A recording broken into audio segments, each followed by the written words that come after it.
Bienvenue au podcast Santé Sport, le podcast où on discute avec des gens actifs, des professionnels de la santé et des intervenants du monde du sport. Notre invité, diplômée de l'Université Laval d'une maîtrise en administration des affaires et d'un baccalauréat en nutrition, elle est nutritionniste depuis 2016. Elle a orienté sa pratique vers les sportifs de tous les niveaux en se diplômant en nutrition sportive par le Comité international olympique.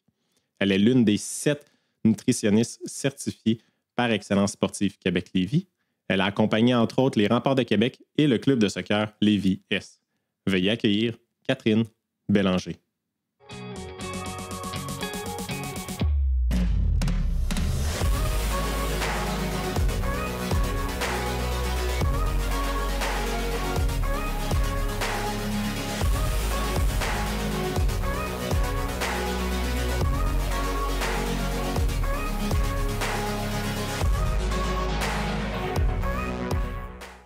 Good, merci Catherine, merci d'être là sur le podcast Santé Sport.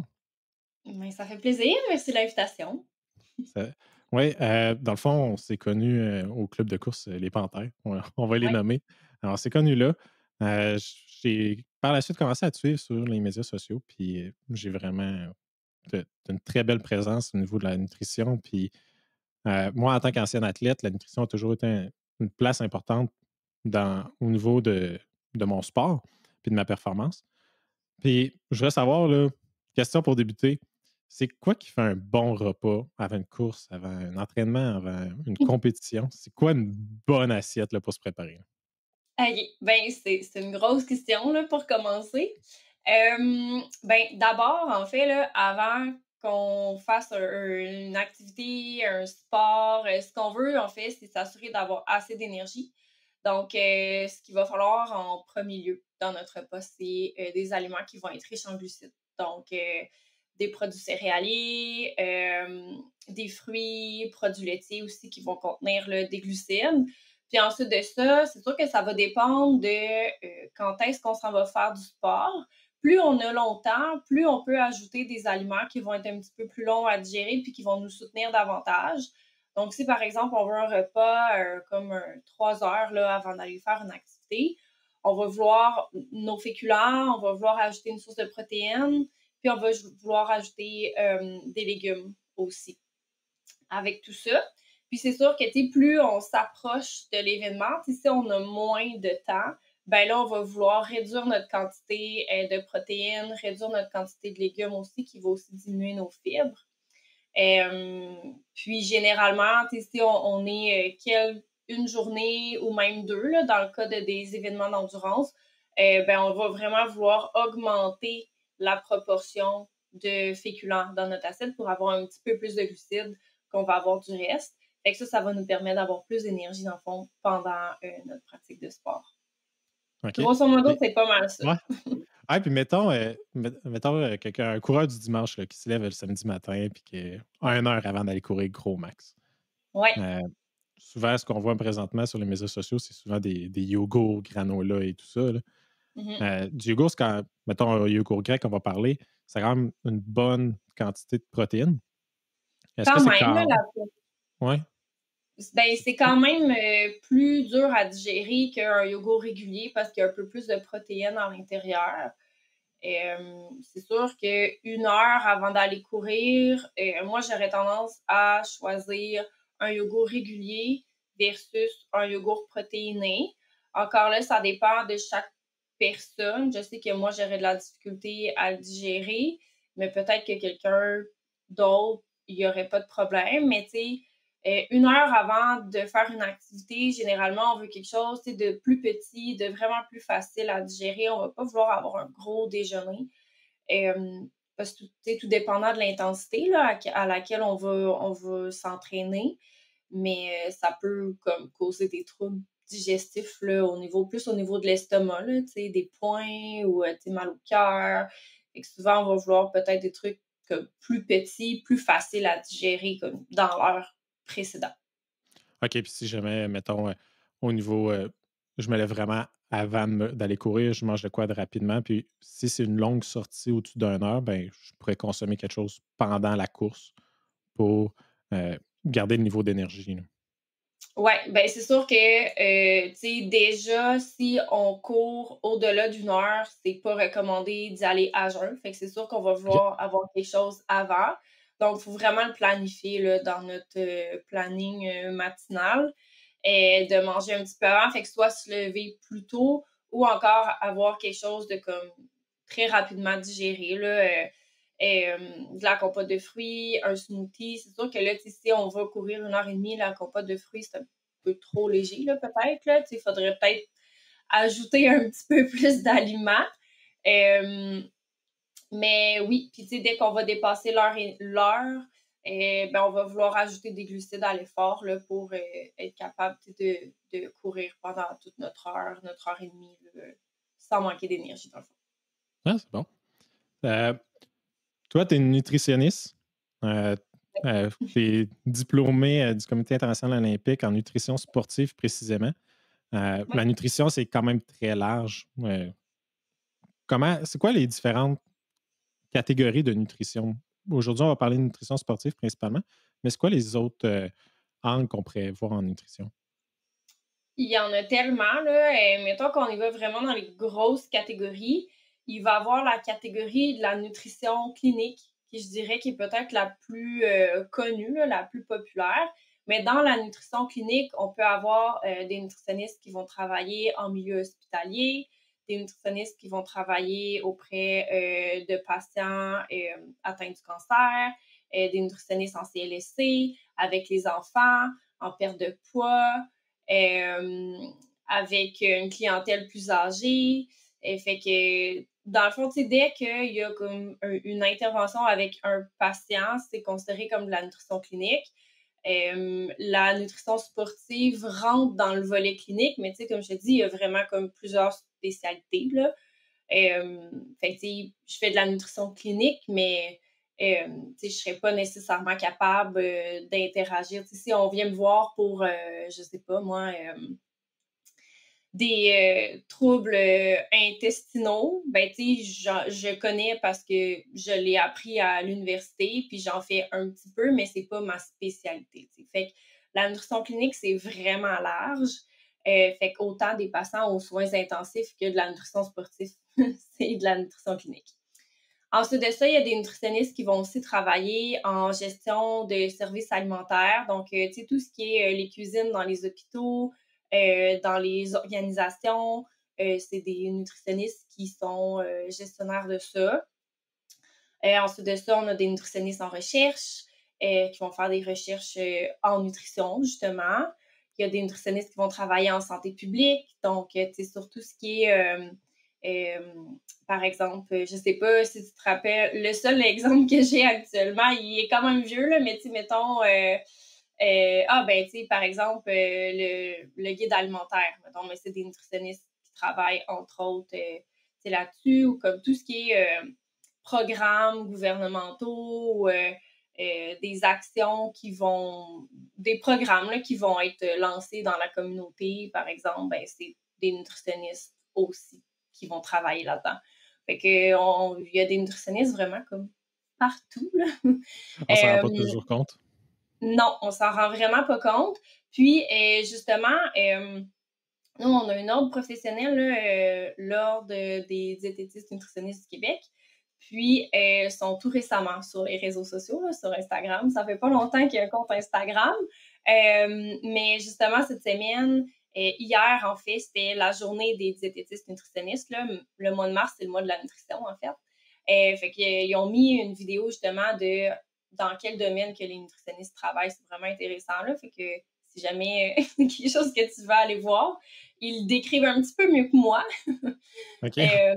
Oui, c'est ça. Fait qu'on est vraiment dans plein de champs. En agroalimentaire aussi, là, en développement de produits. On est partout. On est partout. Ah, OK. OK. Puis toi, tu es, vraiment clinique, tu rencontres un client. euh, Ouais. ben, dans ce cas-ci, des athlètes qui pourraient être plus professionnels, qu'on pourrait appeler, comme des athlètes du dimanche. Euh, Quelqu'un qui, mettons, je veux prendre de tes services, comment ça fonctionne? Ça ressemble à quoi une rencontre? C'est quoi qu'on peut faire ensemble? Ben, dans le fond, tous les suivis en nutrition vont commencer par une évaluation. Fait que l'évaluation, en fait, c'est je vais poser des questions sur tes habitudes alimentaires, sur tes habitudes de, moi, plus spécifiquement des habitudes d'entraînement, là. Fait qu'on va regarder ta charge d'entraînement, c'est quand tes entraînements, quelle durée, le type, c'est quand dans ta journée. On va vraiment comme décortiquer tous tes entraînements. Je vais regarder aussi tes antécédents médicaux, quand même important, si tu prends des suppléments, si tu prends de la médication, des vitamines, des minéraux, c'est quelque chose qu'on va regarder ensemble. Dans le fond, j'ai comme tout un questionnaire. Puis une fois que ça, c'est fait, tout dépendant de tes objectifs, souvent, ben, je vais calculer ta dépense énergétique, je vais estimer tes besoins en protéines, en glucides, en lipides, en énergie. Puis ensuite de ça, ben, on va pouvoir venir travailler ton alimentation en fonction de ce que tu vas m'avoir mentionné, puis en fonction de tes besoins pour ajuster à tes objectifs puis à ta pratique sportive, dans le fond. Fait que, les suivis, c'est une fois que l'évaluation est faite, ben, il y a comme plusieurs suivis. Ça varie là, d'une personne à l'autre. Des gens qui ont besoin de plus de suivi, des fois qui ont besoin de moins. Mais c'est impossible d'avoir juste comme une évaluation, là, parce que dans une éval, on évalue, là, on n'intervient pas, ou on intervient très peu. Donc, C'est une fréquence à peu près aux 2 semaines, au mois? à peu près, généralement, les premiers suivis sont un petit peu plus collés. Puis ensuite de ça, on laisse passer un peu plus de temps. Encore une fois, ça varie vraiment d'une personne à l'autre. Il y a des gens que je vais suivre sur 3-4 mois. Il y en a que je vais suivre sur une année complète. OK. Il y en a que je vais suivre un certain temps puis qui vont revenir me voir l'année d'après parce qu'ils ont des défis sportifs différents, par exemple, puis qui veulent poursuivre leur accompagnement ou comme ajuster leur accompagnement en fonction de leurs nouveaux défis, en fait. Ah, super. Mm. Toi, ton parcours d'athlète ou Oui. de sportive, ça a commencé comment? Ben là, ça a commencé, j'étais vraiment tout jeune, là. J'ai commencé la gymnastique quand j'avais 4 ans. J'ai fait de la gymnastique pendant vraiment, vraiment longtemps. Là. J'ai continué jusqu'à temps que je suis en secondaire 2, je pense. 2 ou 3. Fait que j'en ai fait vraiment longtemps. Puis en secondaire 2, j'ai commencé le cheerleading. Il y a une nouvelle équipe là, qui a commencé à mon école secondaire. Fait que là, moi, j'avais écouté le tout pour le tout, puis je trouvais ça donc bien malade que je voulais faire du cheerleading. Puis j'avais déjà un background en gymnastique, fait que c'était vraiment comme complémentaire. Là. C'était vraiment le fun. Fait que là, c'est ça, j'ai fait du cheerleading, fait que j'ai commencé le cheer en secondaire 2, puis j'en ai fait jusqu'à temps que je finisse l'université, même 1 an après que je finisse l'université, fait que j'en ai fait vraiment longtemps. J'ai fait des compétitions au niveau championnat du monde et tout. Puis, quand j'ai fini le cheerleading, je suis quand même restée un petit peu dans ce monde-là. J'ai coaché pendant vraiment longtemps aussi. Mais là, après ça, je voulais trouver autre chose. Je me suis mis au CrossFit. Puis après ça, ben, je me suis mis à la course. Puis là, ben voilà, je fais de la course à pied depuis à peu près, mettons comme officiellement, là, vraiment de façon plusieurs fois par semaine depuis l'année dernière, là, je dirais. Mais j'ai commencé il y a peut-être comme 3-4 ans, mais j'en faisais pas tant que ça. Quand tu faisais du cheer, t'avais-tu comme un entraînement de course à pied dans l'après-midi, des training, physical training? Non, dans le fond, ben, ça a quand même changé beaucoup, là, le monde du cheer depuis que moi j'ai arrêté. Ça s'est développé beaucoup. C'est quand même un nouveau sport. Fait que, tu sais, c'était pas autant structuré, je dirais, comme on avait nos pratiques d'équipe, mais puis on avait des pratiques de gymnastique, parce qu'il y a de la gymnastique dans le cheerleading, mais il n'y avait pas d'entraînement en salle ou de conditionnement physique ou de course à faire en dehors. Maintenant, c'est le cas. Dans la plupart des clubs, il va y avoir le cheer en équipe, puis ensuite de ça, les athlètes, selon leur niveau, vont aller s'entraîner par eux-mêmes à l'extérieur. Mais non, c'est ça, moi, j'avais pas. J'imagine, j'imagine qu'il n'y avait pas de plan de nutrition non plus dans ce Non, temps-là. comment, non. comment ton intérêt dans la nutrition est arrivé? Ben, ça la nutrition sportive ou la nutrition générale, mettons? On pourrait commencer par la générale. OK. Hem, ben, la nutrition générale, c'est rien de vraiment, extravagant, là, dans le fond. Moi, quand je suis rentrée au cégep, je savais que je voulais aller en santé. Comme toute personne qui veut aller en santé, j'aurais aimé ça faire médecine. Mais malheureusement, mon parcours, de cégep, mettons ma première session a eu un petit embûche. Ce qui fait que j'avais pas nécessairement la quota pour rentrer en médecine, mais je savais que je voulais aller en santé. Puis, je discutais avec quelqu'un à un moment donné qui me dit: «Ah, ben moi, je veux rentrer en nutrition». Puis là, je suis là: «Oh, la nutrition, ça a l'air intéressant». Fait que j'ai appliqué, puis j'ai été pris. Fait que j'ai fait mon bac en nutrition. C'est de même c'est arrivé. Fait que vraiment, rien de comme: «Ah, j'ai toujours rêvé d'être nutritionniste», là. Non, là, moi, j'ai choisi comme à 2 mois, là, de faire les demandes à l'université. Je me suis dit: «Je voulais aller là-dedans», puis finalement, ben, j'ai fait tout mon bac, j'ai quand même aimé ça. Puis la nutrition sportive, dans le fond, c'est arrivé, on avait un cours de, méthode de recherche que ça s'appelle. Dans le fond, c'est comme une introduction justement pour, les gens qui veulent travailler en labo ou en recherche. Puis il fallait se trouver un sujet pour faire un travail. Puis une de mes amies avec qui j'étais en équipe m'a proposé le nitrate, le jus de betterave en contexte sportif. Puis je suis comme, ah, ben, ça a l'air le fun, ok, ouais, let's go. Mais je connaissais zéro ça, là, la nutrition sportive. Puis tu sais, pourtant, je faisais quand même beaucoup de sport, là, tu sais, j'étais quand même, je m'entraînais beaucoup. Mais j'avais jamais entendu parler de ça, la nutrition sportive. Puis en faisant ce travail-là, j'ai vraiment trouvé ça hot à quel point, tu sais, il y a des choses qui pouvaient avoir un impact sur la performance. Puis suite à ça, on a eu un tout petit cours de 3 heures en nutrition sportive dans le cadre de notre, de notre parcours. Puis c'est vraiment comme à ce moment-là, je me suis dit, c'est vraiment ça que je veux faire. Fait Après que, 3 heures, tu as resté sur ta faim, dans le fond. Là. ah, c'est effleuré, là. C'est à peine si on aborde des trucs, mais ça a été assez pour m'accrocher, dans le fond. Ah, Puis après le bac, ben là, c'est sûr que, je veux dire, avec 3 heures en nutrition sportive, on fait pas grand-chose, là. Fait que c'est pour ça que là, j'ai fait ma spécialisation. Puis là, tu sais, là, on a vraiment comme tout vu, là, en nutrition sportive. Fait que, c'est ça. Mmh. good. Sans faire de cachette, tu as travaillé en nutrition avec l'équipe des Remparts de Québec, l'équipe de Oui, hockey. Moi, plus jeune, j'ai joué au hockey. Par la suite, j'ai fait du biathlon. Je sais c'est quoi un tournoi de hockey. Tu arrives le oui, jeudi soir, tu joues le jeudi soir, tu joues le vendredi soir, tu joues le ouais, samedi, une, ouais, deux games, trois games si t'es pas chanceux. Le dimanche matin, tu as un autre game. Ce qui est ouais. complètement différent du biathlon, où c'est qu'on a une course le samedi, une, de 20 minutes à 30 minutes à 1 heure, puis le dimanche, même chose. C'est Mmh. quoi la différence pour préparer un événement de la sorte entre un tournoi qui peut être sur plusieurs jours avec plusieurs Ouais. efforts intenses plusieurs fois par jour versus une épreuve une fois à un temps donné. Des fois, c'est comme 9 heures le matin, c'est le départ, comme un marathon, par exemple.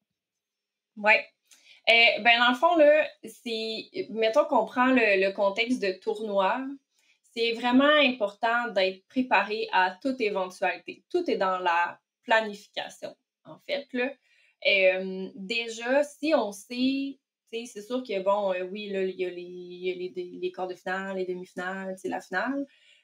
Mais généralement, les premières games, on sait son camp. Donc, déjà, on peut planifier ces games-là. Fait que c'est de planifier les repas de la veille quand on peut, d'avoir plusieurs collations avec soi. Puis quand on sait pas, ben justement, c'est d'être prêt à toute éventualité. Fait que d'avoir des collations à l'infini dans son sac pour être capable de dire, ah ben tu sais, si je joue, mettons, je viens de finir, on rejoue dans 2 heures, j'ai pas nécessairement le temps d'avoir un gros repas.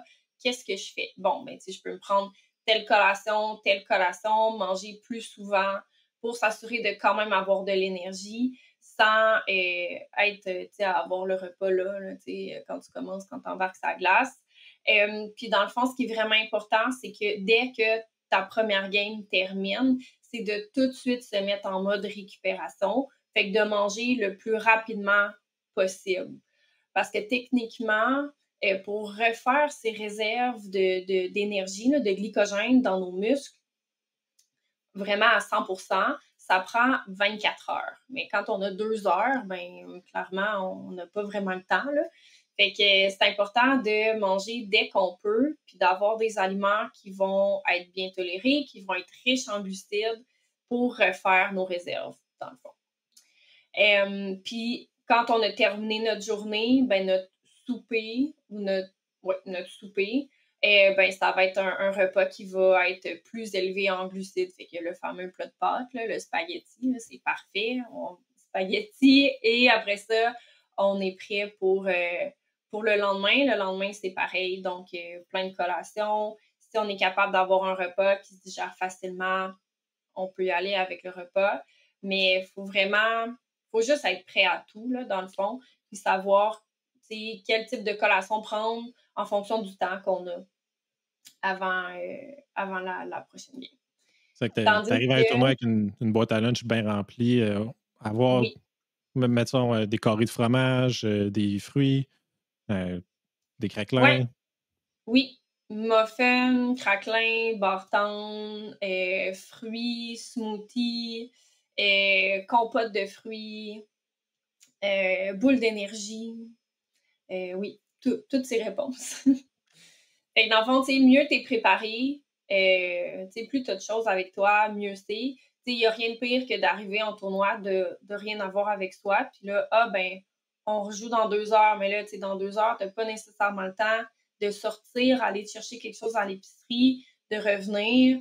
Fait que, ouais, c'est mieux d'être prêt à toute éventualité, vraiment. Puis, dans le fond, la nutrition, en période de sport surtout, c'est d'avoir un niveau d'énergie très constant. Pendant une game de hockey, je ne sais pas combien de calories qui peut être brûlé, là, mais on peut parler d'un heure et demie, 2 heures, 2 heures et demie avec les arrêts de jeu. Là. Fait Ouais. que c'est juste s'assurer d'avoir suffisamment de calories dans son corps pour être capable de passer à la prochaine game, puis que ces calories-là peuvent être digérées rapidement. Oui. Fait que, dans le fond, oui, il y a l'apport calorique, mais c'est aussi important que ce soit les bons nutriments qui soient consommés. Le hockey, c'est très rapide. Donc, la majorité, la très, très grande majorité de l'énergie qui est utilisée par les muscles, c'est des glucides. Contrairement à, par exemple, quelqu'un qui va faire de l'endurance, que là, oui, glucides, mais aussi il y a une part de lipides, donc de gras qui va être utilisé comme source d'énergie.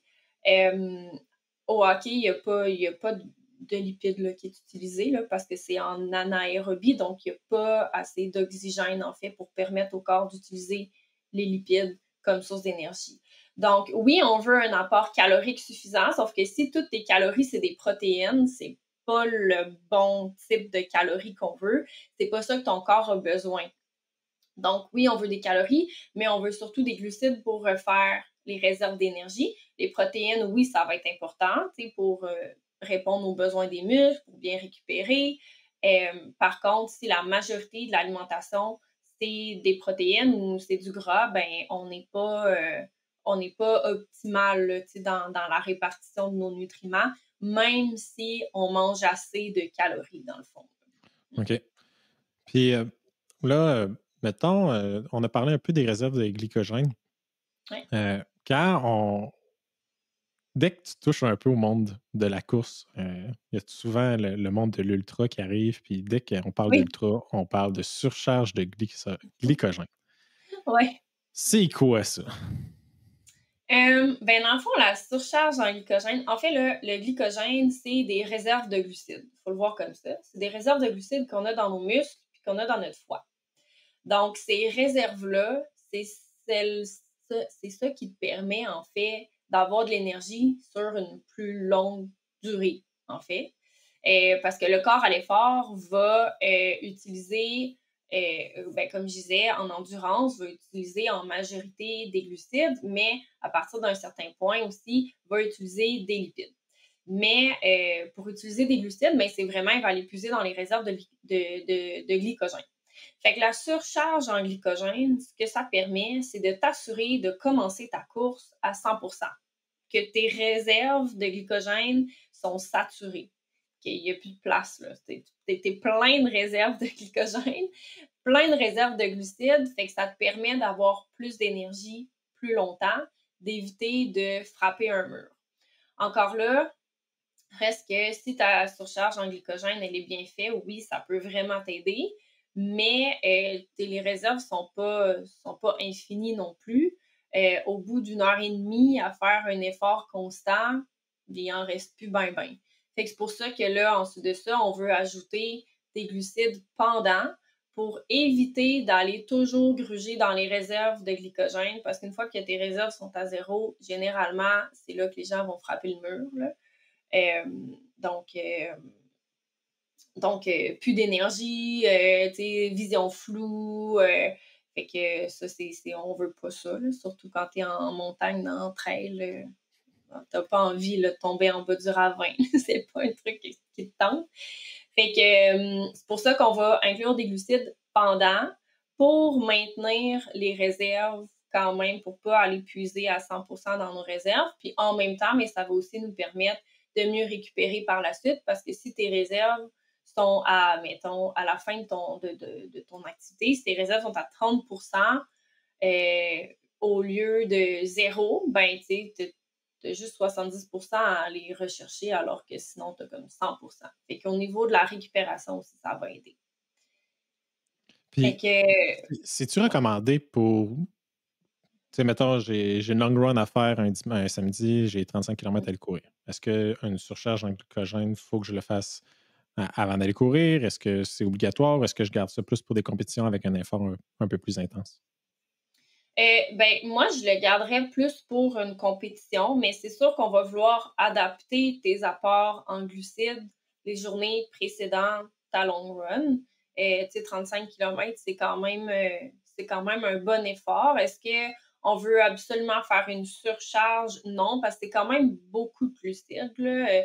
Puis c'est quand même difficile, mais on va vraiment toujours vouloir, par exemple, augmenter tes apports en glucides la veille. Fait que, par exemple, au lieu de manger, je sais pas, la quantité de riz que tu manges d'habitude, ben, tu pourrais la doubler, ou tu pourrais comme, t'ajouter plus de collations, puis augmenter c'est ça, tes repas la veille, puis la journée même. Aussi avoir un déjeuner qui va peut-être être un peu plus riche en glucides. Mais pas de là passer la surcharge en glycogène. On va la faire généralement comme un 48 heures là, à peu près avant ton événement. Fait que, si chaque fois que tu vas faire un 35 kilos ou comme un 20 kilos ou peu importe, là, parce que techniquement, une surcharge en glycogène, on va la recommander en événement quand c'est au-delà d'1h30, techniquement. Euh, Fait tu sais, chaque fois que tu vas courir plus qu'une heure et demie, est-ce que c'est nécessaire de prendre les 2 journées d'avant puis de surcharger en glycogène? Pas nécessairement. En même temps, tu sais, de pas être toujours à 100% dans tes réserves, ça va aussi te permettre de travailler un petit peu au niveau des adaptations de ton corps, là, à être capable, tu sais, d'utiliser ses ressources d'énergie un petit peu plus efficacement. Puis, mettons, augmenter ces glucides, y a-t-il une proportion recommandée? Est-ce que c'est X nombre de grammes pour tant de kilogrammes au poids?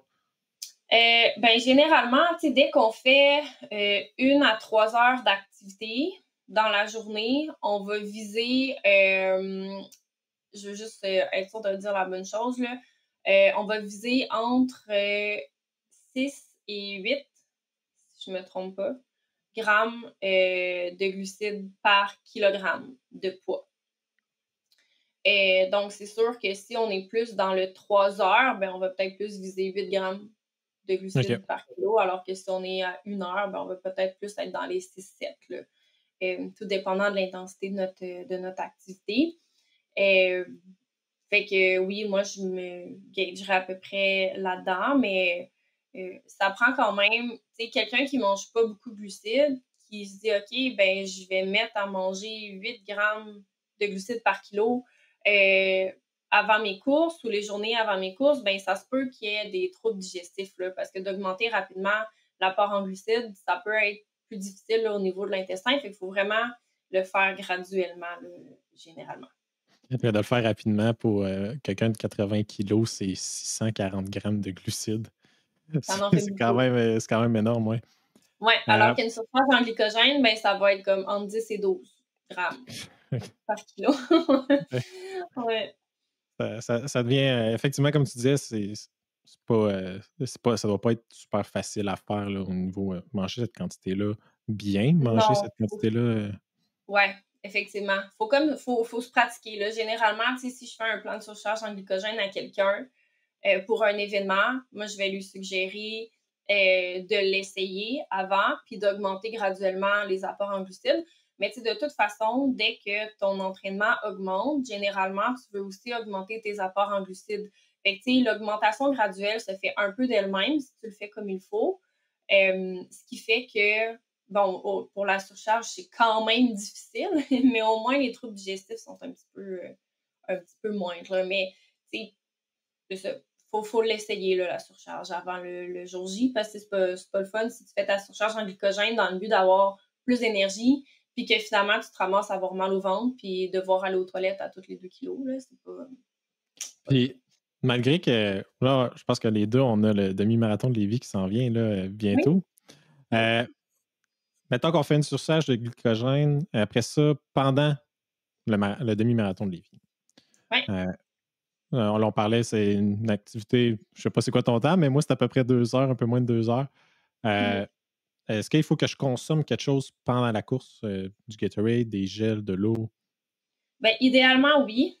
Hem, la plupart des gens, moi, que je discute, en bas de 2 heures prennent rien, mais oui.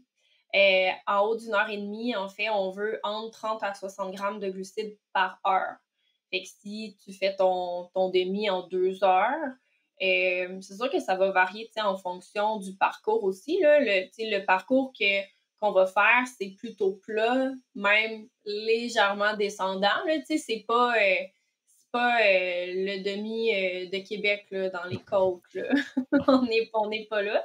Fait que c'est sûr que si le parcours est plus plat, que l'intensité est moindre, ben, on va peut-être plus viser 30 grammes par heure, plus que OK. le 60. Alors que quelqu'un qui fait au contraire mettons le demi de Québec, ben, je vais peut-être plus lui recommander entre 45 et 60 grammes à l'heure, tout dépendant de sa tolérance, à quel point elle tolère les glucides, mais aussi parce que le dénivelé est un petit peu plus haut là, dans le fond.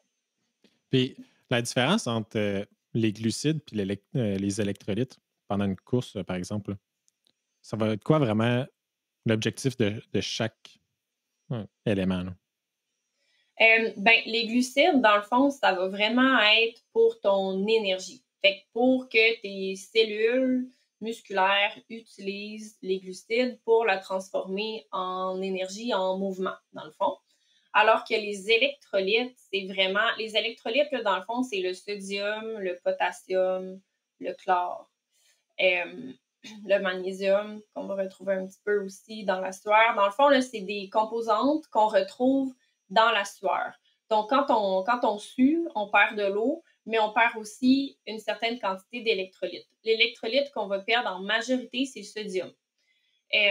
Donc, quand on ajoute des électrolytes à notre stratégie, à notre plan de course, c'est qu'on veut venir reprendre ce qu'on a perdu dans notre sueur.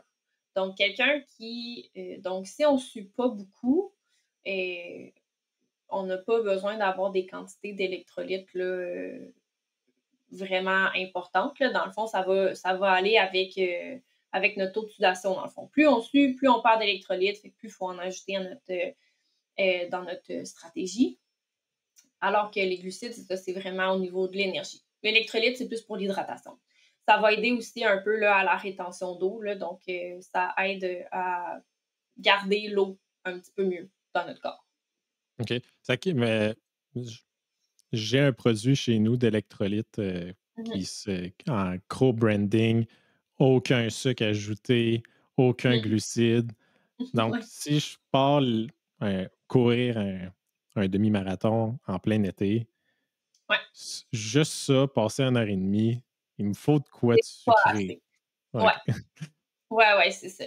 Fait que, tu sais, rendu là, tu aurais 2 options. Tu aurais l'option soit de prendre quand même ton produit, mais d'ajouter une source de glucides, ou tu aurais l'option de juste changer ton produit pour un qui va contenir des glucides dedans, plus tes électrolytes, fait que tu as comme un 2 en un. Fait qu'il reste ça, Il y avait une fois, j'avais juste littéralement ajouté une cuillère à soupe de sucre dans ma bouteille. Ça va faire. pourquoi pas? Pourquoi Pourquoi pas? pas? C'est une quantité de Pourquoi glucides. pas? Ben, c'est sûr que là, tu sais, ça vient t'ajouter un 15 grammes de glucides. Fait que, tu sais, 15 grammes, c'est pas beaucoup. Tu sais, surtout si on parle un 30 grammes par heure, ben, tu sais, si tu penses faire 2 heures, ça te prendrait 60. Fait que ça te prendrait comme 4 cuillères à soupe dans ton de sucre. Ça deviendrait peut-être un peu plus sucré. Puis il reste aussi que il y a aussi une certaine concentration qu'on essaie d'aller rechercher dans les boissons ou dans nos produits. Parce que quand c'est trop concentré, ça peut donner des troubles intestinaux. Fait qu'il faut juste faire attention. Il y en a, là, il y en existe des recettes de boissons pour sportifs maison avec les bonnes concentrations, mais c'est ça. Des fois, quand c'est trop sucré, ben, au niveau du goût, c'est moins intéressant, fait on est moins porté à en prendre, ce qui est pas très bon. Puis des fois, ben, ça peut donner des troubles digestifs aussi. Fait que, Puis, faire attention. au niveau des gels, euh, Ouais. je sais, moi, ça ne m'affecte pas, mais j'ai beaucoup d'amis qui sont comme moi, des gels, je suis pas capable, des jujubes, je suis pas capable. Euh, c'est quoi? Y a-t-il une recette maison de gel ou est-ce que c'est vraiment plus liquide dans ce temps-là? Ben oui, il y en existe des recettes maison de gel. Personnellement, je pourrais pas te donner une recette maintenant, mais je sais qu'il y en existe. Mais tu sais, il y a possibilité d'avoir autre chose aussi, là, que des gels. Si les liquides, ça passe mieux, ben tant mieux. Si tu es capable de concentrer ta boisson puis que tu n'as pas de troubles digestifs, mais que tu es capable d'avoir plus de glucides dans ta boisson, ça peut être ça aussi. Puis il y a aussi l'option, tu sais, j'en ai là, des clients qui, tu sais, tout ce qui est supplément, c'est trop sucré, ça ne fonctionne pas pour eux. Fait qu'à ce moment-là, ben, on se tourne vers des aliments réguliers. Fait qu'il y en a qui vont bien tolérer la compote de fruits, par exemple. Il y en a qui vont bien tolérer les fruits séchés. C'est sûr qu'à la course à pied, comme sur route, les, les options sont un peu plus limitées là, parce qu'on veut vraiment quelque chose qui va se digérer comme très facilement. Mais tu sais, dès qu'on rentre en trail ou sur un vélo, en trail, ben, tu sais, le pace est un peu plus lent. Donc, au niveau digestif, on tolère plus de choses. Ben là, tu sais, à ce moment-là, là, les possibilités sont infinies. Là. Il y en a plein. Là, tu sais, c'est ça, il y en a plein. Puis sur le vélo, ben, comme on a moins de mouvement au niveau du tronc, ben, la tolérance est mieux aussi. Fait que là aussi, on peut vraiment ajouter plus de trucs du garde-manger. À la course à pied, c'est un petit peu plus difficile, mais tu sais, il y a des gens aussi qui vont juste se faire des petits shots de sirop d'érable. Ça aussi, ça fait. Ou comme des jujubes du dépanneur, là, tes jujubes préférés. Là. Ça aussi, ça fait comme source de glucides. Puis souvent, on va se dire, là, quand on court beaucoup, des longues distances, qu'on fait souvent d'une heure et demie en montant, en gel, en jujube, en boisson, ça commence à coûter cher aussi. Fait que des fois, d'avoir des options autres, ça peut quand même être intéressant. Là. Mm. Puis, au niveau, si on prend un gel commercial, y a-t-il des différences? Y a-t-il des bons gels et des moins bons gels? Au niveau des gels, vraiment, c'est vraiment selon les préférences de chacun. Il y a des gels qui vont avoir du sodium, il y en a qui en auront pas. Fait qu'il y a ça à prendre en considération. S'il y a pas de sodium dans ton gel, il faut que tu ailles le chercher ailleurs, fait dans ta boisson, par exemple. Mais il y en a qui vont aussi avoir du sodium à l'intérieur. Fait que à ce moment-ci, c'est vraiment selon comme c'est quoi ta stratégie, qu'est-ce que tu veux apporter et tout. Sinon, il va aussi avoir des gels qui vont contenir des acides aminés à l'intérieur. C'est pas 100% nécessaire, mais sur des très, très longues distance de plus de 4 heures, généralement, on va vouloir ajouter une petite quantité de protéines. Donc, on peut aller la chercher par des gels. Généralement, je conseille d'autres aliments là, parce qu'au-delà de 4 heures, à un moment donné, on veut quelque chose d'un peu plus consistant. Puis sinon, ben, il y a des gels aussi qui vont avoir différents types de glucides. Donc, on va retrouver du glucose, mais on va aussi retrouver du fructose, qui est quand même intéressant si on consomme beaucoup de grammes de glucides à l'heure pour avoir une meilleure tolérance. Puis après ça, ben, c'est vraiment au niveau, la consistance du gel va vraiment dépendre d'une personne à l'autre, là. Il y en a qui préfèrent quand c'est plus liquide, d'autres qui préfèrent quand c'est plus, solide, fait qu'après ça, ben, c'est vraiment C'est selon quoi la, les c'est quoi la différence entre le glucose et le fructose? Dans le fond, c'est 2 types de glucides. Et dans le fond, les glucides, il y a différents types. Le glucose, le fructose, ben, ça en est 2. Il y a le galactose aussi qu'on retrouve, que lui, on va retrouver plus dans les produits laitiers, là. Mais dans le fond, la différence, c'est que le glucose va s'absorber dans l'intestin par transport actif, qu'on appelle, donc avec du sodium. Fait qu'un glucose, un sodium, puis là, ça va rentrer, ça va passer de ton intestin vers ta circulation sanguine, puis ça va aller directement dans ta circulation sanguine. Le fructose, il va s'absorber ailleurs. Il n'y aura pas besoin de sodium pour être absorbé. Puis, lui, il va passer par ton foie. Fait qu'avant de se rendre dans ta circulation sanguine, il passe par le foie. D'avoir différents types de glucides, quand on en consomme beaucoup à l'heure, ce que ça permet, c'est une meilleure tolérance. Parce que ton tube digestif, il peut seulement absorber 60 grammes de glucose maximum par heure. Au-delà de ça, tu risques d'avoir des troubles digestifs. En fait, c'est que tu ne pourras pas nécessairement l'absorber de façon optimale. Puis, quand c'est pas absorbé par ton tube digestif, ben ça descend jusqu'en bas. Ouais. Fait que si on consomme plus de 60 grammes de glucides par heure, ben, on veut ajouter du fructose dans nos types de glucides pour être capable de toutes les absorber, là, ces glucides-là, puis d'avoir une meilleure tolérance. En bas de OK. 60 grammes de glucides à l'heure, c'est pas 100% nécessaire. Y en a-tu un qui est plus rapide? Est-ce que le glucose est plus rapide de digestion ou le fructose ou les deux Euh, sont à la même vitesse? Non, les 2, ben, en fait, tu sais, je pourrais pas dire exactement, mais tu sais, le glucose puis le fructose, c'est vraiment les 2 molécules à leur plus simple expression, là. Fait que, mettons, dans l'alimentation, en général, on va retrouver, mettons, un glucose, un fructose ensemble, on va retrouver plusieurs glucoses ensemble, on va retrouver 2 glucoses ensemble.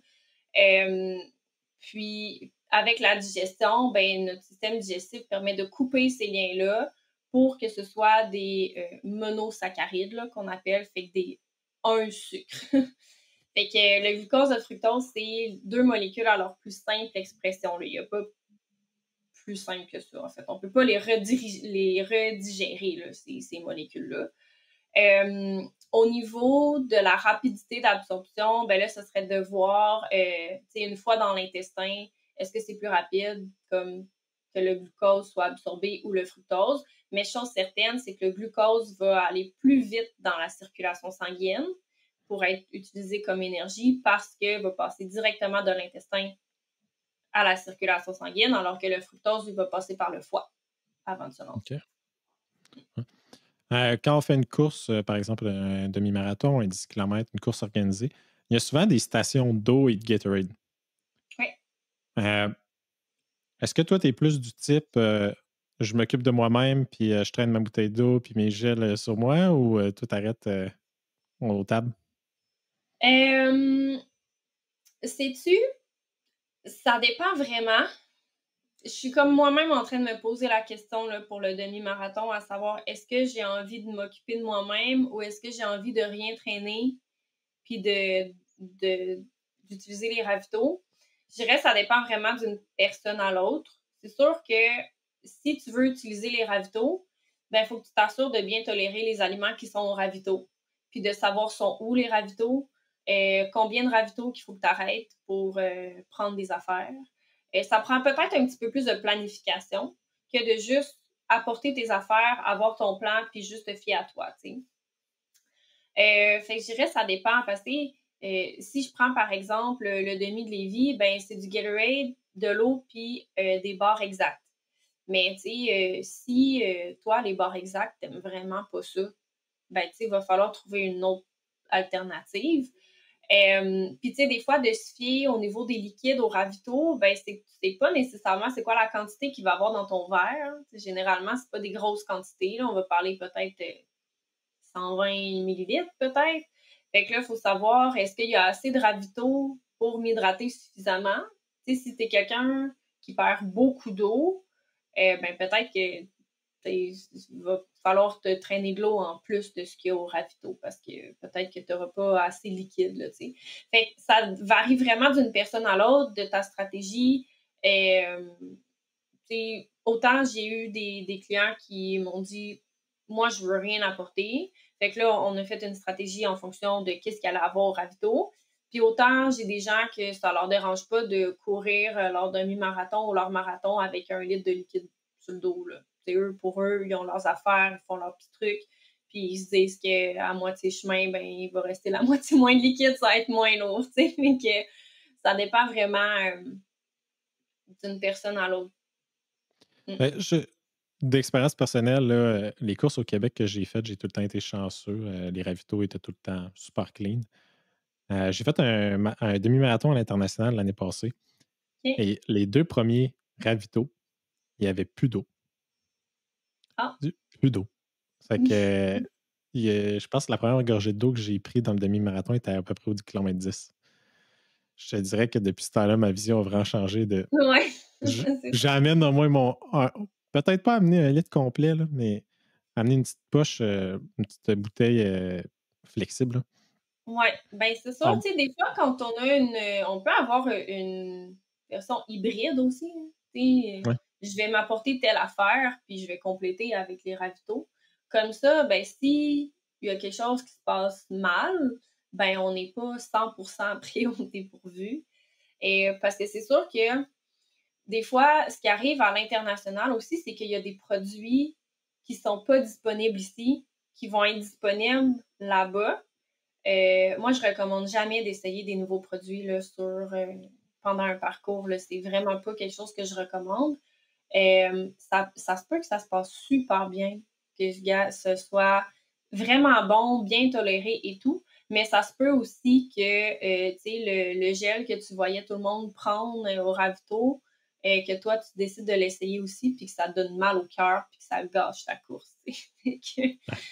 Fait qu'idéalement, il faut l'essayer avant. Fait que si c'est pas disponible ici, ben moi, je me dis, t'es mieux de te fier à tes trucs à toi que tu sais qui fonctionnent bien. Là. Good. Puis là, quand la course est terminée, j'arrive chez nous, shake de protéines. T'avais fait une super belle publication là-dessus. Qu'est-ce que tu en penses, toi, des protéines en poudre? J'ai rien contre. Mais c'est sûr que moi, j'ai une approche food first, fait que les aliments d'abord. Donc, dans un premier temps, si tu es capable de combler tes besoins en protéines avec une alimentation, avec des vrais aliments, moi, je suis vraiment all-in là-dessus. Même chose, si tu es capable d'avoir une collation qui va te permettre d'avoir assez de protéines, on y va avec vraiment la collation.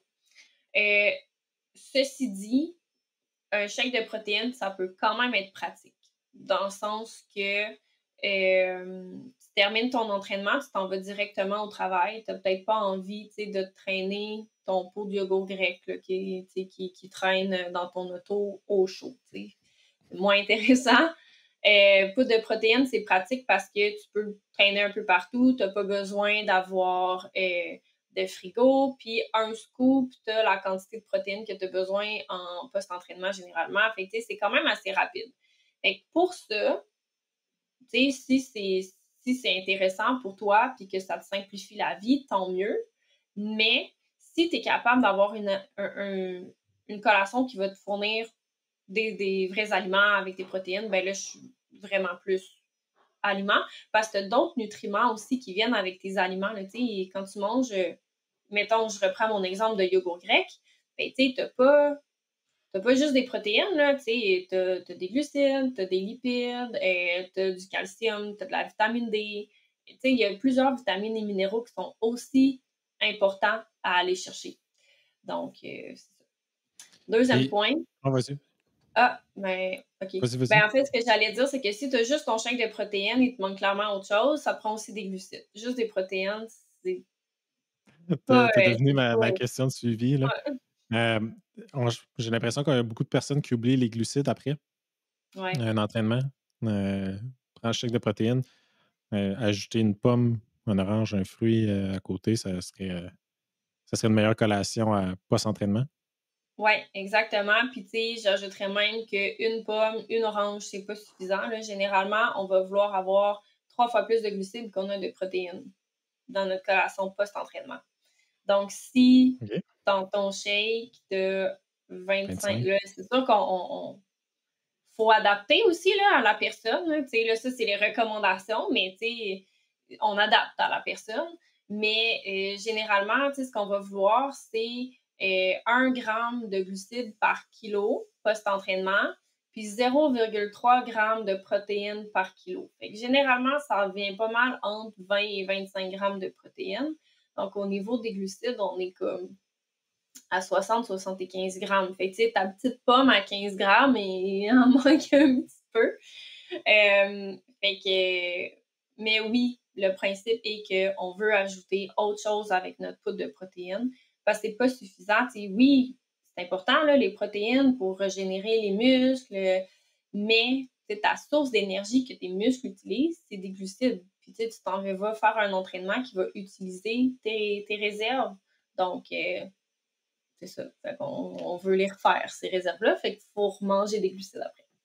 En as-tu une limite de temps après une période recommandée après l'entraînement? Non. Avant, c'était la recommandation avant, c'était dès que l'entraînement termine, on veut vraiment prendre notre collation. Maintenant, on sait que si on a 24 heures et plus avant notre prochaine activité, la fenêtre de 30 minutes n'est pas obligatoire. Ce qu'on veut, c'est que dans le 24 heures qui va suivre, qu'on mange suffisamment pour être capable de refaire ses réserves d'énergie. Donc, d'avoir des repas qui sont bien composés, des collations, de manger assez, dans le fond, selon ses besoins. Là où on va vouloir vraiment avoir une collation rapide, c'est quand on a un deuxième entraînement dans la même journée ou un entraînement où on parlait de hockey tantôt, là, ou un match, mettons, à moins de 24 heures. Là, on veut vraiment optimiser cette fenêtre-là de 30 minutes parce qu'on a une sensibilité à l'insuline qui est un petit peu plus élevée. Donc, au niveau de la récupération, là, ça se fait un petit peu mieux dans le corps. C'est-tu, tu me diras si je me trompe, mais c'est-tu les GLUT4 qui rentrent en compte là-dedans? GLUT4, c'est un transporteur oui.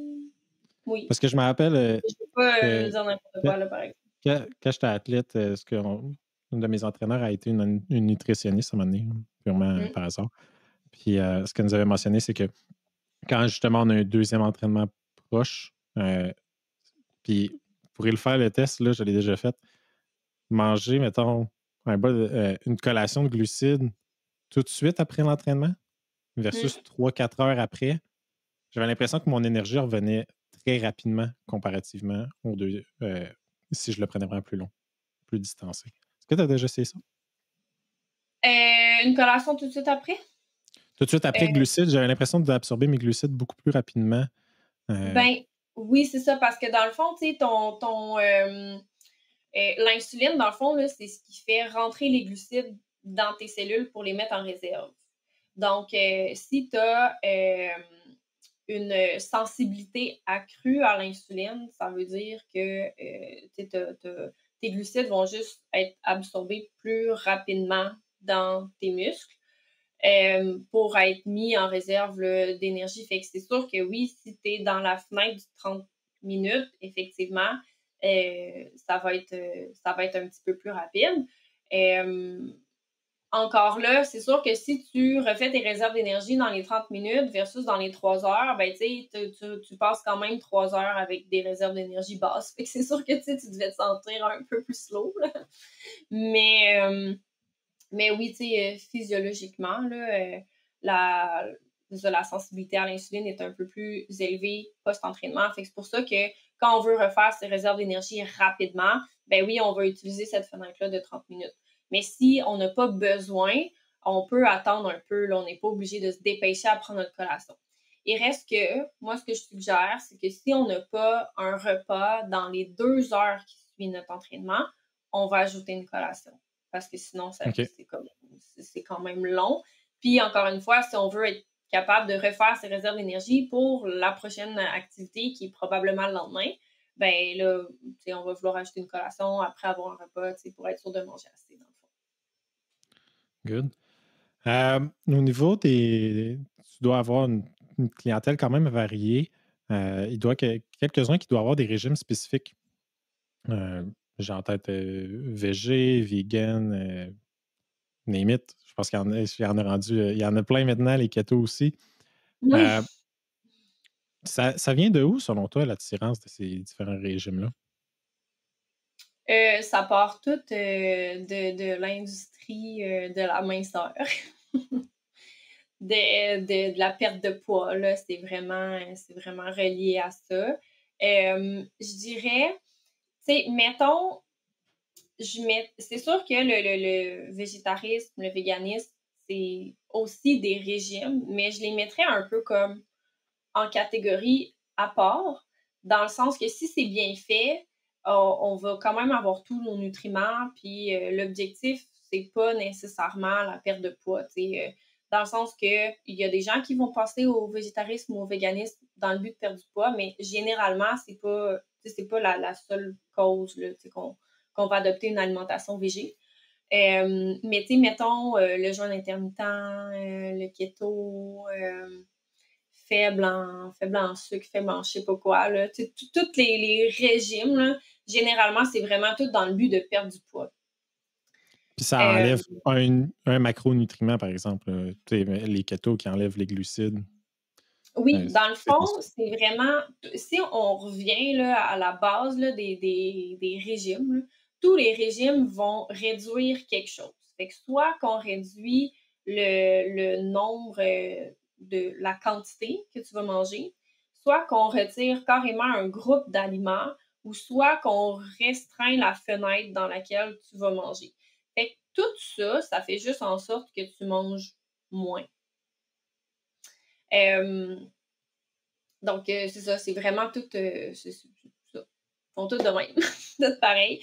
Puis en fait, l'objectif de tout ça, c'est de créer un déficit calorique, dans le fond. Puis, dans le fond, selon toi, c'est-tu nécessaire, ces régimes-là?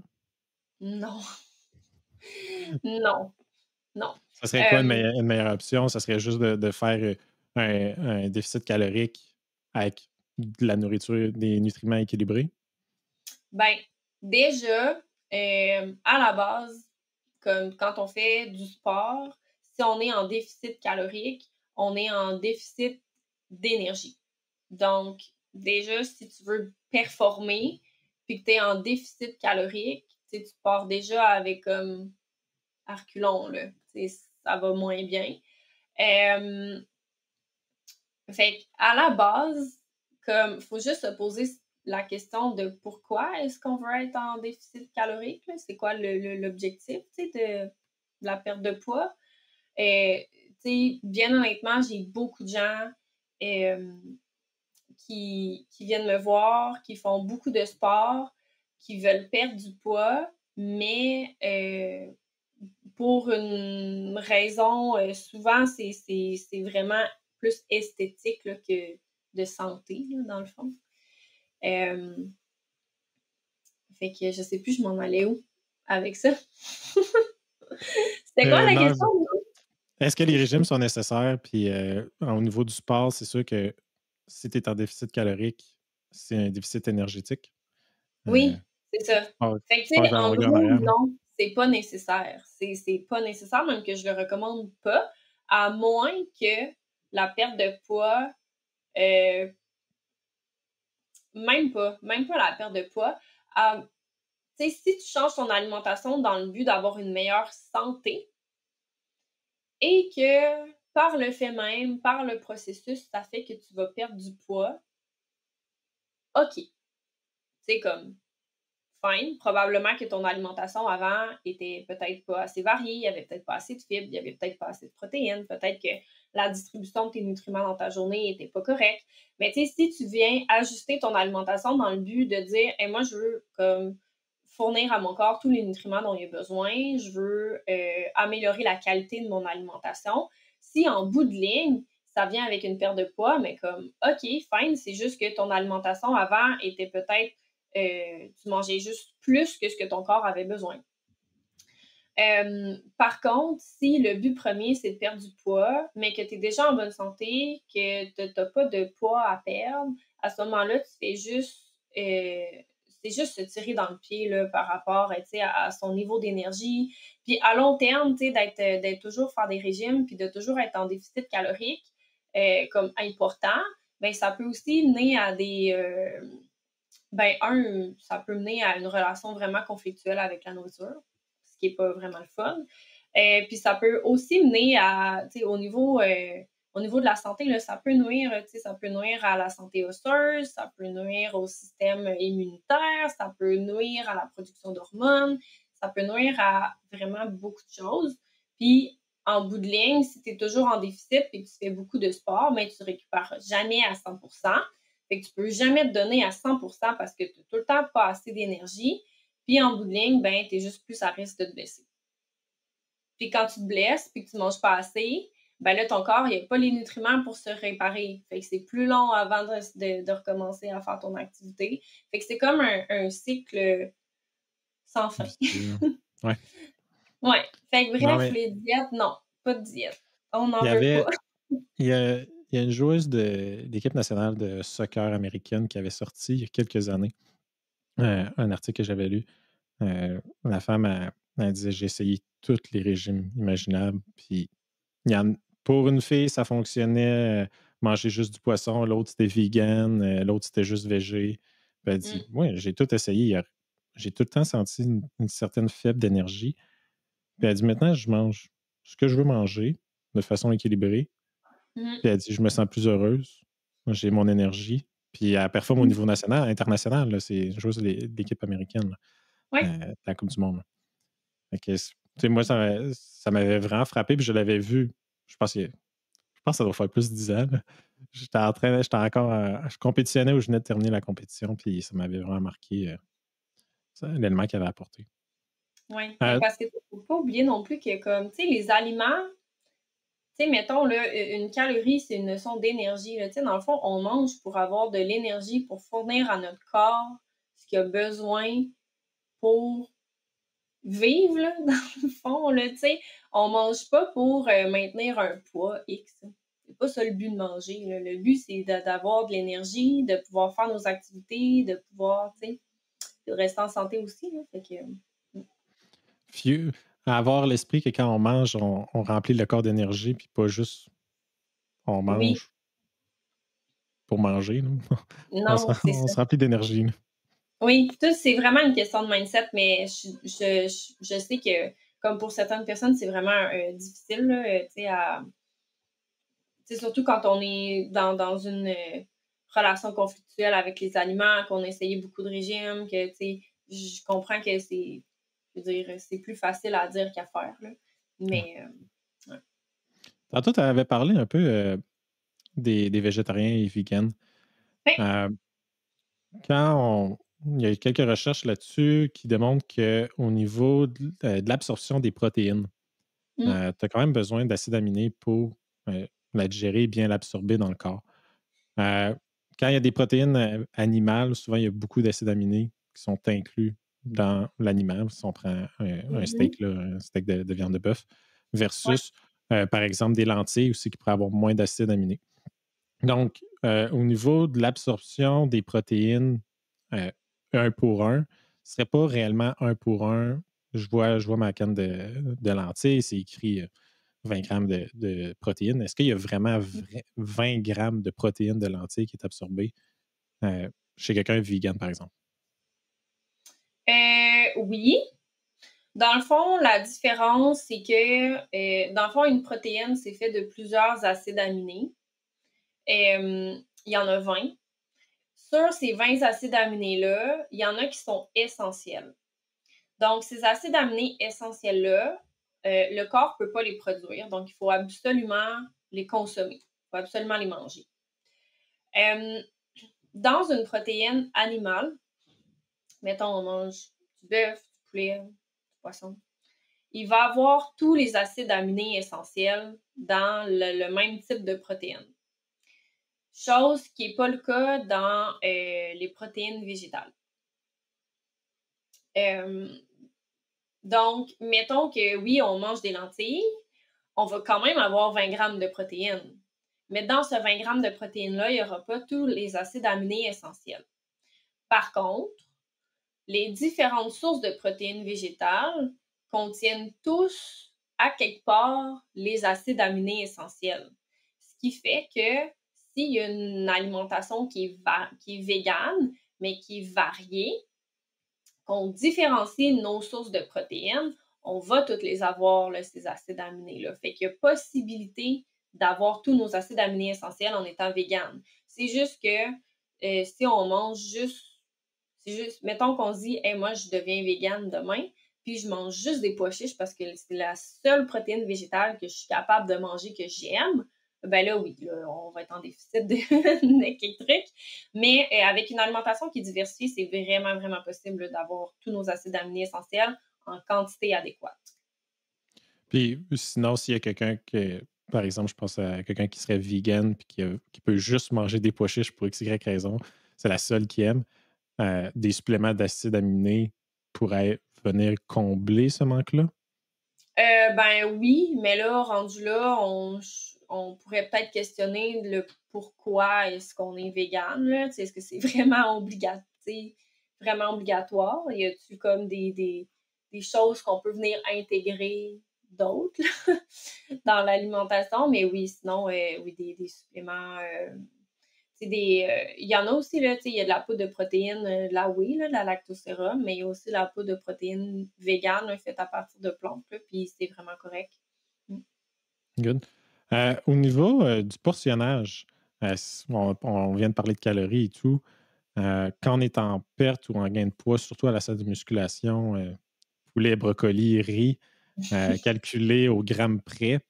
Mm. Euh, quand portionner, calculer sa consommation des différents macronutriments pourrait devenir quand même une charge mentale à un de tes Ouais. clients. Mettons, qui arrive, hey, là, je ne veux pas commencer à compter tous les petits pois verts que je mange là, dans ma journée. Là.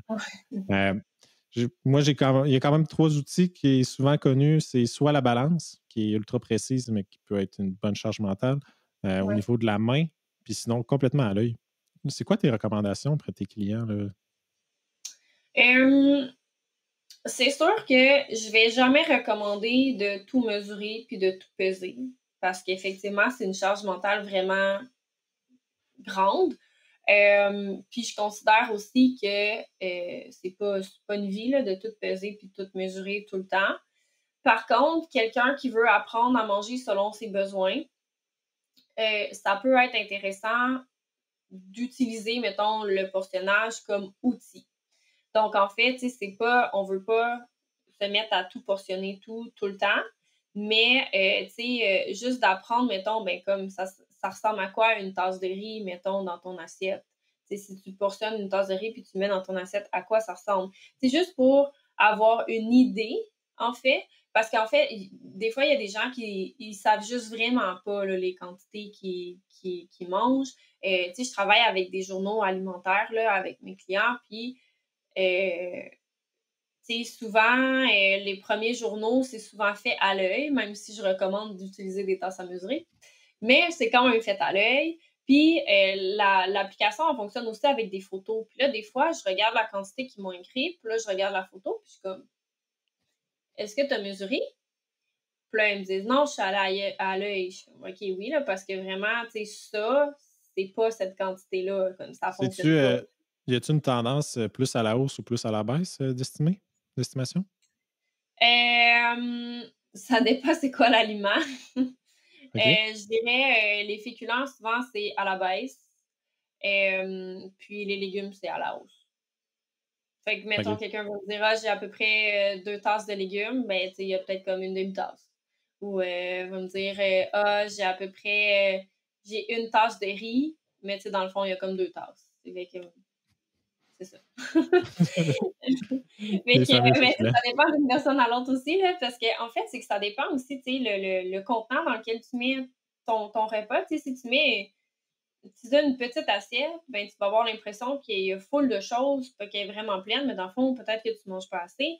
Alors qu'au contraire, si tu as une super grande assiette, ben là, tu sais, tu as l'impression qu'il y a quasiment rien dans ton assiette, mais dans le fond, si tu te mettais dans une autre assiette, elle serait pleine, tu sais. Fait que, c'est pour ça que d'utiliser, tu sais, des outils comme ça peut être intéressant juste pour, conscientiser un petit peu là les au niveau des portions. Hem Puis une fois, tu sais, que tu comprends puis que tu as fait le lien entre la portion puis tes sentiments de faim, de satiété, ben après ça, c'est vraiment plus facile de venir ajuster, pas en mesurant tout le temps, mais juste en y allant comme à peu près. Good. C'est ça. Fait que c'est un bon outil, mais pas à utiliser tout le temps parce que là, c'est lourd puis ça peut aussi occasionner de l'hyperfixation. Good.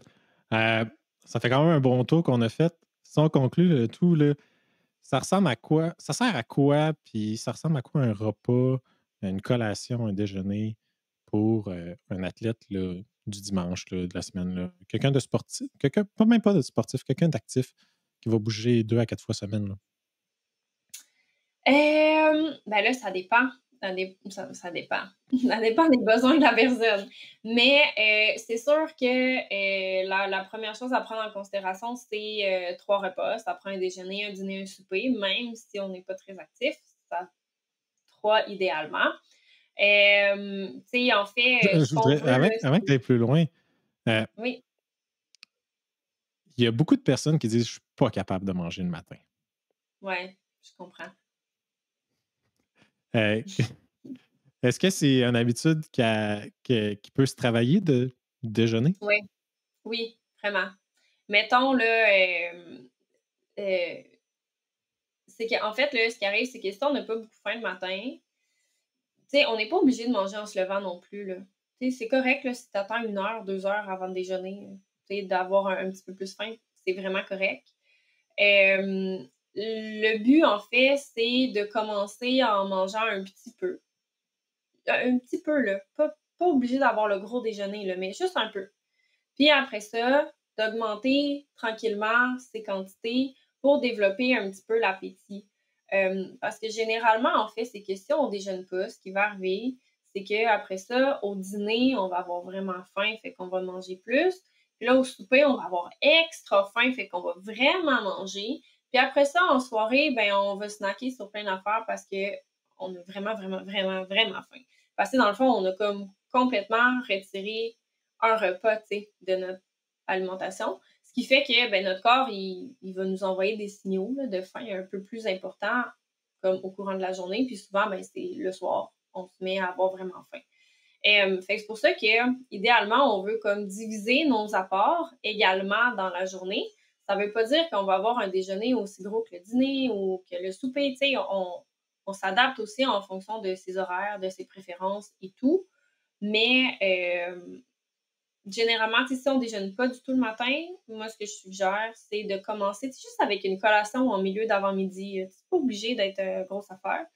Puis, au fur et à mesure, ben, on commence. Et mettons, tu sais, moi, j'ai vraiment eu beaucoup de difficultés, là, à déjeuner. J'ai jamais été une très grande, déjeuneuse, disons-le comme ça.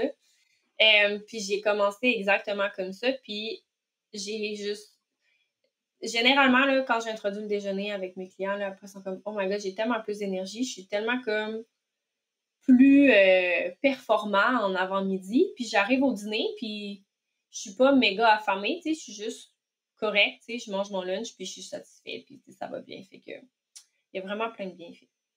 Good. Fait que 3 repas par jour. Oui.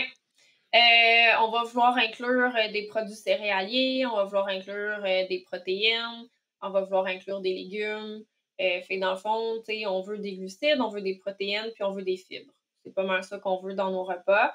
Rendu là, après ça, au niveau de la quantité, ça va vraiment varier d'une personne à l'autre en fonction des besoins. Ça va varier aussi en fonction du volume d'entraînement. Si on s'entraîne, est-ce que j'ai un entraînement qui s'en vient bientôt ou pas? Euh, donc, dans nos repas, c'est pas mal ça. Produits céréaliers, légumes, protéines. Si on veut ajouter un à côté, un dessert, pas de problème. Puis au niveau des collations, mais ça va dépendre en fonction des entraînements, encore une fois, en fonction des besoins. Les collations ne sont pas obligatoires, mais c'est sûr que si on est très actif, c'est fortement recommandé pour être capable de venir combler notre dépense énergétique, là. Quand on fait beaucoup de sport, si on prend 0 collation, c'est vraiment, vraiment difficile. Ça fait que les repas sont vraiment gros. Fait qu'idéalement, on veut ajouter des collations dans tout ça. Mais si on n'est pas très actif, à ce moment-là, les collations, c'est vraiment selon l'appétit, là. Si on a un repas qui retarde, ben, on peut ajouter une collation en après-midi, mettons, ou même chose en avant-midi. C'est bon. Dernière question avant qu'on se laisse. C'est quoi pour toi, qu'est-ce que ça veut dire pour toi être en santé? Oh mon Dieu, mais c'est c'est une grosse question.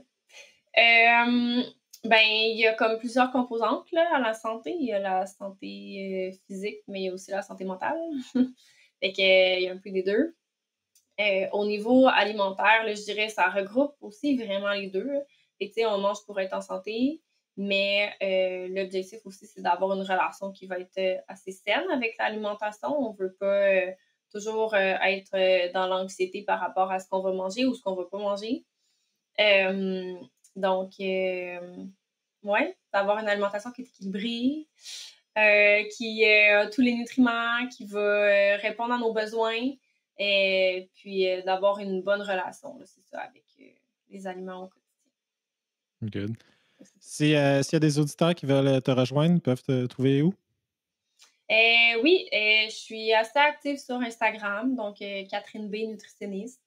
J'ai aussi un compte Facebook, Catherine Bélanger, nutritionniste. J'y vais moins. Je dirais que je suis vraiment plus active sur Instagram. J'ai aussi un compte TikTok, Catherine B, nutritionniste, qui est plus ou moins actif, là, je dirais. Puis sinon, j'ai un site web aussi, catherinebnutritionniste.com. Dans le fond, mes services sont tous écrits là. J'ai une boutique en ligne aussi. Donc, C'est quoi tes produits? en fait, j'offre une formation en ligne pour coureurs, donc qui s'appelle Zone 2. Fait que c'est une formation en ligne, en fait, pour apprendre à s'alimenter en fonction de ses entraînements de course, de ses sorties. Fait qu'autant au quotidien, mais aussi savoir comment composer les repas, les collations, quand les ajouter. Fait que c'est un programme vraiment, vraiment, vraiment complet. Et on parle de suppléments, on parle de glucides à l'effort, on parle d'hydratation, on parle de plein d'affaires.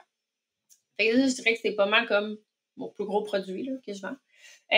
Sinon, j'ai sorti aussi un e-book avec une liste de suppléments pour sportifs, pour les gens qui ne savent pas quoi prendre. Fait qu'il y a plein de marques avec leurs suppléments puis leurs caractéristiques. Fait que la quantité de glucides, la quantité de sodium, y a-tu de la caféine, y en a-tu pas? Y a-tu du fructose, y en a-tu pas? Fait que c'est vraiment pour aider les gens à se retrouver un peu puis faire des choix. Puis, mon dernier produit que j'ai sorti hier, en fait, c'est un guide pour planifier les événements d'endurance. Fait que pour planifier une course de route, un trail, un triathlon. Fait que c'est comme un guide ça guide en fait étape par étape, de 1 à 5, pour être capable de déterminer quoi manger pendant les événements. Fait que, par exemple, tu planifies ton demi-marathon, tu veux savoir quoi manger, quoi boire, ben tu pourrais te procurer le guide, puis suivre les étapes, puis planifier ton événement. Puis ça fonctionne, tu sais, dans le fond, c'est réutilisable. Fait que si après ça, tu décides de faire un marathon, ben, tu peux réutiliser. Si tu décides de faire un triathlon, un Ironman, un... Il Peu n'y a plus de importe, limite. il n'y a plus de limite. Good. Merci beaucoup d'être venue, Catherine. Ah, mais ça fait plaisir. Merci de l'invitation.